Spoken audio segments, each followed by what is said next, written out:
Madam, আমরা আমাদের নতুন প্লটে চলে এসেছি। রুনা রাইট? হ্যাঁ আমি।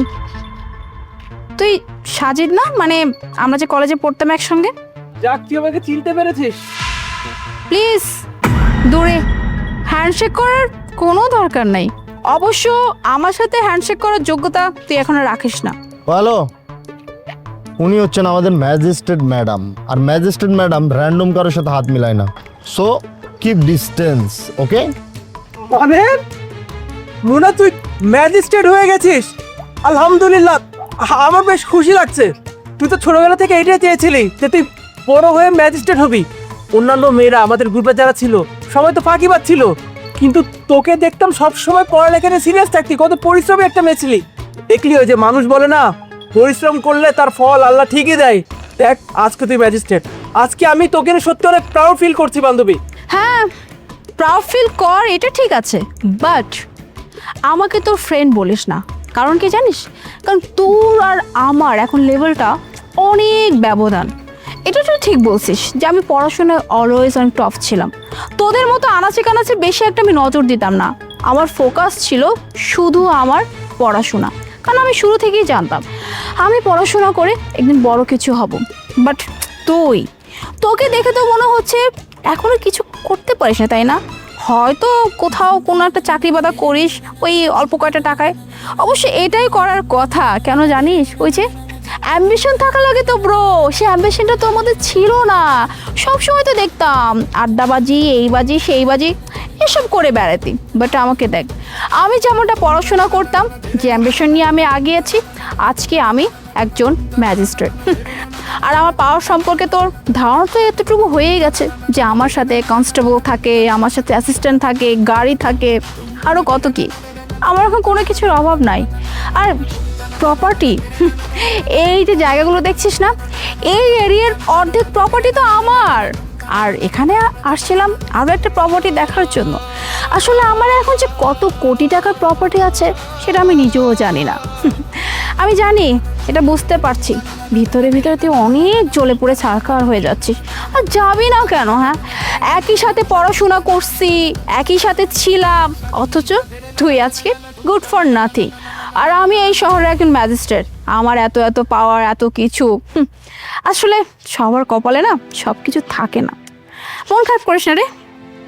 আমি জেনে বেশ খুশি হলাম যে তুই একজন ম্যাজিস্ট্রেট হয়ে গেছিস এখন, কিন্তু একটা জিনিস আমি কিছুতেই মিলাতে পারছি না। আমি যতদূর জানি, একজন ম্যাজিস্ট্রেটকে সরকার কর্তৃক যে বেতনটা দেওয়া হয়, সেই বেতন দিয়ে তো বাড়ি গাড়ি সম্পত্তি এত কিছু করা যায় না। হ্যাঁ, আমি মানছি সরকার বিভিন্ন সুযোগ সুবিধা দেয়, যেমন থাকার জন্য বাড়ি দেয়, যাতায়াতের জন্য গাড়ি দেয়, আর অন্যান্য ফ্যাসিলিটিস দিয়ে থাকে। তুই যেভাবে বললি যে তোর কোটি কোটি টাকার সম্পত্তি হয়ে গেছে, গাড়ি আছে, বাড়ি আছে, আরও জমি জমা আছে, এইগুলো তো এই স্যালারি দিয়ে করা পসিবল না। হ্যাঁ পসিবল, কখন পসিবল জানিস? যদি তুই করাপশন করিস, মানে দুর্নীতি করিস। তার মানে তুই কি দুর্নীতি করিস? আর লিসেন, তোর কাছ থেকে এখন এগুলো শুনতে আমি পারবো না, ঠিক আছে? যে আমি কি করব না। ওকে ফাইন, মানছি আমি কারাপশন করি, তাতে তোর কি? হ্যাঁ, আর এইটা না, এই চাকরি একটা পাওয়ার, বুঝতে পারলি? এই পাওয়ারে যেই আসে না কেন, তার হাতেই না এরকম কোটি কোটি টাকা এমনি চলে আসে, ঠিক আছে? যারা বুদ্ধিমান তারা এটাকে চেক করে, আর যারা বুদ্ধিমান না তারা এটাকে ছেড়ে দেয়। আর আমি তো তোর মতো এত বলদ না, তাই না? বললাম না, শুরু থেকে আমার অ্যাম্বিশন ছিল অনেক বড়। আর আমি যেহেতু এরকম একটা পাওয়ার পেয়েছি, এইটাকে তো আমাকে ইউজ করতেই হবে, তাই না? তাই তো আমি কারাপশন করি আর যাই করি না কেন, আমার মূল টার্গেট হচ্ছে অনেক টাকা ইনকাম করা, আরও অনেক পাওয়ারফুল হওয়া। আর তুই এই ব্যাপারে না কথা বলতে আসিস না। আর একটা কথা, আমার সাথে কথা বলার চেষ্টাও করবি না, ঠিক আছে? Ma'am, we are late, please আমরা যাই। হ্যাঁ, ঠিকই বলছো। শুধু শুধু এরকম আশেপাশে রাস্তাঘাটের লোকজনের সাথে কথা বলে আমার স্ট্যাটাস লো করতে চায় না। আর হ্যাঁ সাজিদ, তোর জন্য বেস্ট অফ লাক। দোয়া করি জীবনে ভালো কিছু কর। জানি করতে পারবি না, তবু বেস্ট অফ লাক বলে দিলাম। আর একটা কথা, কখন আমি যে তোর ফ্রেন্ড এইটা বলে কোথা থেকে কোনো বেনিফিটস নিস না, কেমন? আই, চলো তোমরা।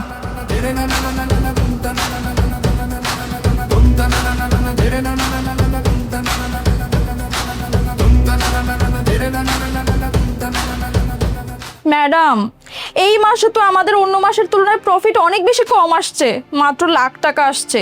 এরকম হলে কিভাবে হবে ম্যাডাম? আমি তো এই টেনশনে মরে যাচ্ছি যে এমনটা কেন হচ্ছে। হ্যাঁ, গত কয়েক মাস যাবত ধরে তো অনেক মুরগি পেয়েছি আমরা, কিন্তু এই মাসটা যে কেন এরকম যাচ্ছে আমি তো কিছু বুঝতে পারছি না। না জানি কার নজর লেগেছে আমার উপরে। সেটাই তো মনে হচ্ছে ম্যাডাম। ম্যাম, ফোনটা রিসিভ করুন, হতে পারে নতুন করে একটা মুরগি পেয়ে গেছি আমরা। আমার কলটা ধরতে একদম ভালো লাগতেছে না। আরে ম্যাম, একবার রিসিভ করেই দেখুন না। বললাম না আপনাকে, এমনও তো হতে পারে নতুন মুরগি হেঁটে হেঁটে চলে আসছে আমাদের কাছে। হ্যালো, ওকে, ভিতরে পাঠিয়ে দাও। ঠিকই বলছো, নতুন একটা মুরগি। দেখি এই মুরগি থেকে কতটুকু খসাতে পারি। তুই কি ব্যাপার, তুই আমার অফিসে? জানতাম কখনো না কখনো আমার কাছে আসতেই হবে, তো কিসের জন্য আসলি? হ্যাঁ, আমার একটা ইম্পর্টেন্ট কাজে মূলত তোর কাছে আসা। অ্যাকচুয়ালি গ্রামে আমার জমি ছিল কিছু, তো আমি সিদ্ধান্ত নিয়েছি যে জমিগুলোর উপরে দোকান দিব। তো সেক্ষেত্রে তো সরকারের পারমিশন নিতে হয় এবং জমির ডকুমেন্ট সব কিছু ঠিকঠাক আছে কিনা এগুলো তো চেক আপ করাতে হয়। মূলত সেজন্য তোর কাছে আসা। এখানে সব পেপারস আছে। আচ্ছা, তাই বলি কেন আমার কাছে আসা হলো? পেপারস তো সব কিছু দেখছি, ওকে।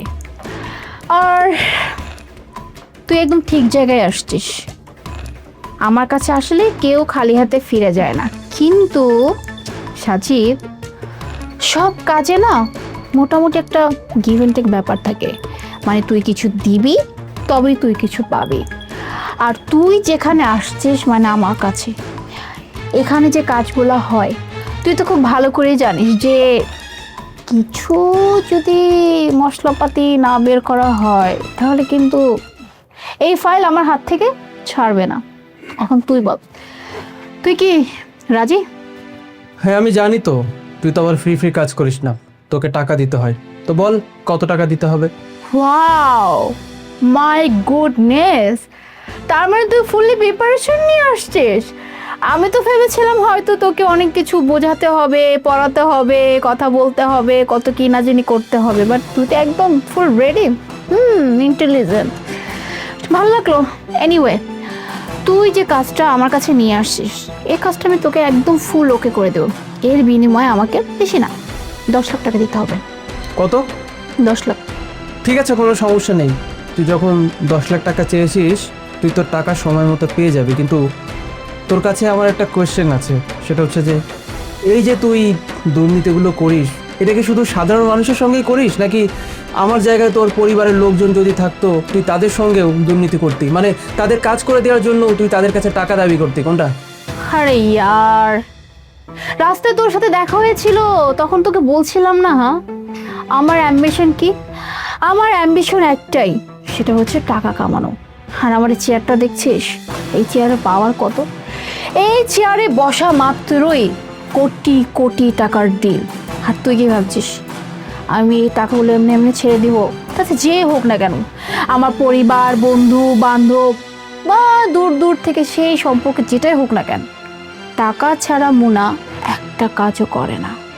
তা তো ভালো মতোই জানি, তুই তো আবার টাকা ছাড়া কোনো কিছুই বুঝিস না। But I have a question for you.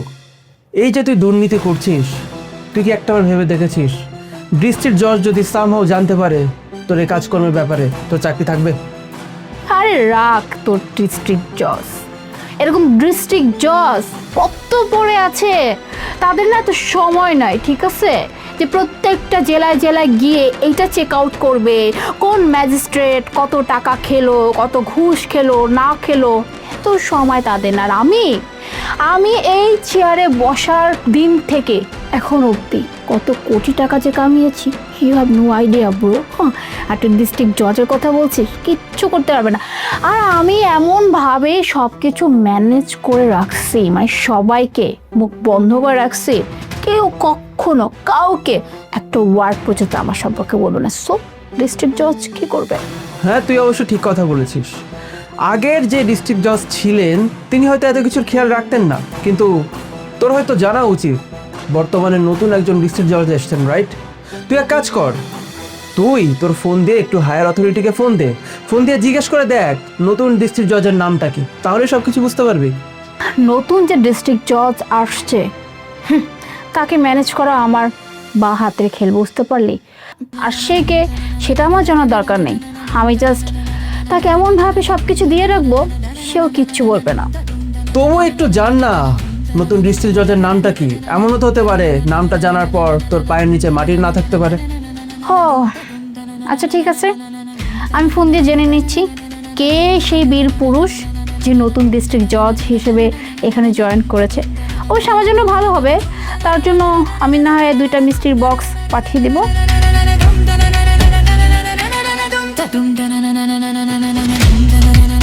এই নাইম, আমাদের যে নতুন ডিস্ট্রিক্ট জজ যে জয়েন করেছে তার নামটা বলো তো, কী নাম?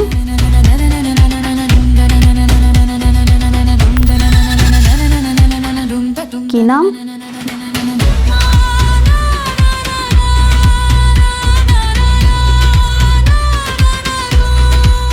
মানে তবে আমি আপনি আপনি এরিয়ার নতুন ডিস্ট্রিক্ট জজ? এক্স্যাক্টলি, আমি এই এলাকার নতুন ডিস্ট্রিক্ট জজ, মানে তোর বন্ধু। কিন্তু আমি এখানে এসে সত্যি অবাক হয়ে গেলাম তোকে দেখে। আরে আমার ছোটবেলায় সেই বান্ধবীটা যে পড়ালেখা অনেক ভালো ছিল এবং সৎ ছিল, সেই মানুষটা হঠাৎ চাকরি পেয়ে টাকা পয়সা ইনকাম করতে শিখে নিজের সততাকে পর্যন্ত বিসর্জন দিয়ে দিল। একজন সরকারি অফিসার হওয়ার পর জনগণের সেবা না করে তাদের কাছ থেকে ঘুষ নেওয়া হচ্ছে, টাকা নেওয়া হচ্ছে। আর তুই কিছুক্ষণ আগে কি বললি, নতুন যে ডিস্ট্রিক্ট জজ তাকে তুই মিষ্টির প্যাকেট পাঠিয়ে তার মুখ বন্ধ রাখবি। কিন্তু আমি তো তোর মতো না রে বান্ধবী, আমি তো আমার সততাকে বিসর্জন দিতে পারবো না, অতএব তুই আমার মুখটাকে বন্ধ রাখতে পারবি না। And another surprise is waiting for you. এতক্ষণ ধরে তুই নিজের মুখে যা যা বলেছিস সমস্ত কিছু আমার এই ফোনে রেকর্ড হয়ে গেছে। এখন আমি রেকর্ড দিয়ে কী করবো জানিস? এখন আমি আদালতে যাব, আদালতে গিয়ে এই প্রমাণটা আমি আদালতে দেখাবো। তারপর তোর জন্য আমি এমন শাস্তির ব্যবস্থা করব তুই যেন আর কোনোদিন কোথাও চাকরি করতে না পারিস। Just wait and watch. হ্যাঁ বাবা, স্যার স্যার আমি আমি বিগত দিনগুলোতে যত কারাপশন করেছি আমি তার জন্য এক্সট্রিমলি সরি স্যার। আমি আপনাকে কথা দিচ্ছি, আমি আমি আমি প্রমিস করতেছি আজকের পর থেকে আমি কোনো কারাপশন করবো না, কিচ্ছু করবো না। কিন্তু স্যার প্লিজ প্লিজ আমাকে আমাকে এই পজিশন থেকে আপনি আমাকে সরাবেন না প্লিজ। আমার চাকরিটা যেন না যা, আমার ব্যাপারে কমপ্লেন করবেন না প্লিজ। অসম্ভব, আমি তো কখনো কোনো দুর্নীতিবাজকে প্রশ্রয় দিতে পারি না, তাই না? তুই দুর্নীতি করবি আর আমি তোর ফ্রেন্ড বিধায় আমি তোকে সাপোর্ট করবো, এমনটা হতেই পারে না। কারণ আমি কখনো অন্যায়কে প্রশ্রয় দিই না। আমি যেটা বলেছি আমি সেটাই করব। আমি আদালতে যাব, তারপর তুই দেখ তোর জন্য আমি কি শাস্তির ব্যবস্থা করি। আমি যাচ্ছি, শাস্তির জন্য রেডি থাক।